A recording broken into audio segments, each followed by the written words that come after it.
श्री शिवाय नमस्तुभ्यम। दोस्तों, मेरे चैनल ओम रूही व्लॉग में मैं रूही मिश्रा अपने चैनल में आप सभी का स्वागत करती हूं।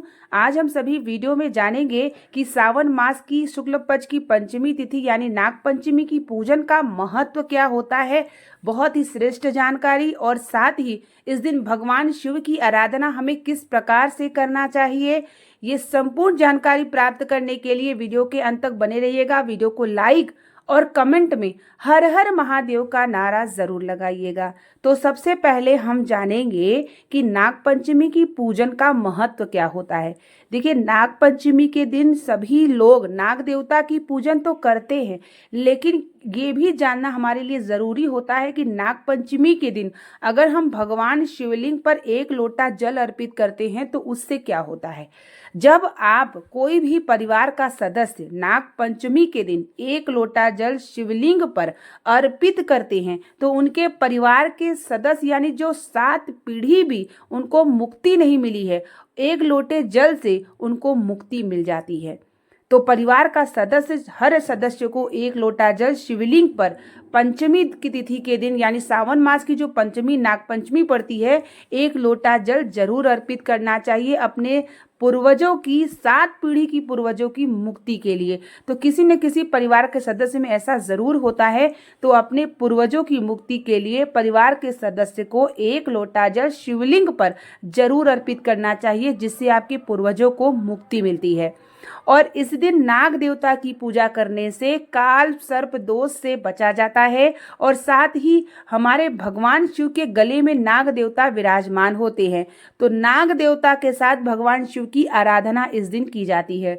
तो इस दिन नाग देवता की पूजा या आप मंदिर में जाके या अपने घर के मंदिर में या घर पे कोई नाग जैसे बना सकते हैं आटे का या मिट्टी का, जिसके पहले मैंने एक वीडियो डाला भी है पूजा विधि, आप उसे देख सकते हैं। और साथ ही या तो आप वो भी नहीं करना चाहते हैं तो आप जो है फोटो वगैरह ला के रख सकते हैं, और या तो आप शिवलिंग पर भी पूजा कर लेते हैं तो भी नाग देवता को प्राप्त हो जाता है, क्योंकि हमारे महादेव तो नाग उनके गले यानी उनके सर्प उनके गले में विराजमान होते हैं। तो आप जिस प्रकार से पूजा करना चाहें फोटो रख के मंदिर में या बना के नाग देवता पूजन कर सकते हैं। इस दिन कच्चा दूध का बहुत महत्व है। कच्चा दूध इस दिन शिवलिंग पर अर्पित करना चाहिए और आपको नाग देवता के मंदिर या आप जो है उनको या जो भी घर पे बना रहे हैं उनको भी नाग देवता को जरूर चढ़ाइए। दूध, कच्चा दूध जो है इस दिन चढ़ाया जाता है। और साथ ही जो धान का लावा होता है उसे हमें 4-5 दोने में या पत्ते पर रख के अपने मुख्य द्वार या घर के हर कोने कोने पर हमें थोड़ा सा दूध डाल करके जरूर रखना चाहिए। अब हम जानते हैं कि इस दिन भगवान शिव की पूजा किस प्रकार से करें, क्योंकि हमारे पूर्वजों हमारे 7 पीढ़ी के पूर्वजों की मुक्ति होती है इस दिन। तो इस दिन हम सभी को विधि विधान से शिवालय में जा करके, घर के शिवलिंग पे तो आपको करना ही चाहिए, लेकिन शिवालय में जाके एक लोटा जल अर्पित करिए। पीला चंदन, अक्षत, इत्र, जनेऊ पूरा चीजों से उनका श्रृंगार करिए। इत्र पूरे शिवलिंग में लगाइए, क्योंकि इत्र जो होती है शिवलिंग को कुछ स्थानों पर श्रेष्ठ बताया गया है, लेकिन ऐसे आपको पता नहीं चलता तो इत्र की शीशी लीजिए और पूरे शिवलिंग पर आपको लगा देना है। उसके बाद बिल्वपत्र, पुष्प सब चीज अर्पित करिए। भोग जो भी आप ले जा सकते हैं वो ले जाइए।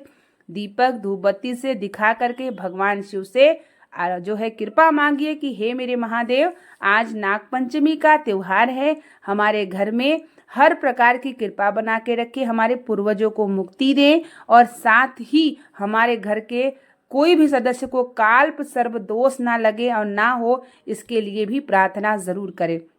जो भी बहुत सारे लोगों को कुंडलियों में काल सर्प दोष बता दिया जाता है, तो ऐसे में कहा जाता है कि नाग नागिन की पूजा करने के बाद किसी गंगा या नदी या किसी वृक्ष के नीचे दबा दिया जाता है, तो काल सर्प दोष उससे जो है समाप्त हो जाता है। तो आप जो है अगर इस दिन भी आराधना भगवान शिव की करते हैं तो ऐसे ही आपके धीरे धीरे काल सर्प दोष जो है समाप्त हो जाते हैं, क्योंकि हमारे शिव जी के गले में ही काल सर्प विराजमान होते हैं। और उसके बाद कुछ दक्षिणा, कुछ भी आपको यथासंभव हो किसी मंदिर में या रखाइए या किसी को दे सकते हैं तो ज़रूर जो है निकालिए। कुछ भी दक्षिणा या कुछ अन्न या कुछ भी देना चाहें तो आप ज़रूर अपने पूर्वजों या अपने परिवार के नाम से ज़रूर इस दिन थोड़ा ना दान ज़रूर कर लीजिएगा। और उसके बाद अपने घर के मंदिर के शिवलिंग पर भी आपको पूजन जो है विधि विधान से करिए। और हर परिवार के सदस्यों से जब दूध अर्पित कराइए तो स्पर्श जरूर करा लीजिए और 1 लोटा जल हर परिवार के सदस्यों को इस दिन अर्पित करना चाहिए। तो देखिए, हम सभी जानते हैं कि नागपंचमी की पूजा नाग देवता की किया जाता है, लेकिन बहुत सारे लोगों को शायद ये नहीं पता था। तो आप ज़रूर जान के रखिए कि इस दिन शिव जी की भक्ति लोटा जल अर्पित से हमारे 7 पीढ़ी के पूर्वजों की मुक्ति भी जिलती है।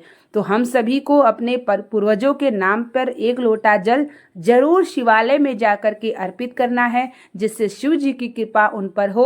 और जब उन पर हो तो आपके घर में बरकत तो हमेशा होती है। हमारे पूर्वज, हमारे पितृ अगर प्रसन्न होते हैं तो हर प्रकार की हमारे घर में मांगलिक कार्यक्रम, सुख समृद्धि सभी चीज़ें निरंतर चलती रहती है। तो आप सभी नागपंचमी के दिन भगवान शिव की आराधना ज़रूर करिएगा, नाग देवता की पूजन करिएगा। शिव जी की कृपा आपके घर पर, आप पर बनी रहे, यही मैं कामना करती हूँ। मिलते हैं नेक्स्ट वीडियो के साथ, तब तक के लिए श्री शिवाय नमस्तुभ्यम। हर हर महादेव।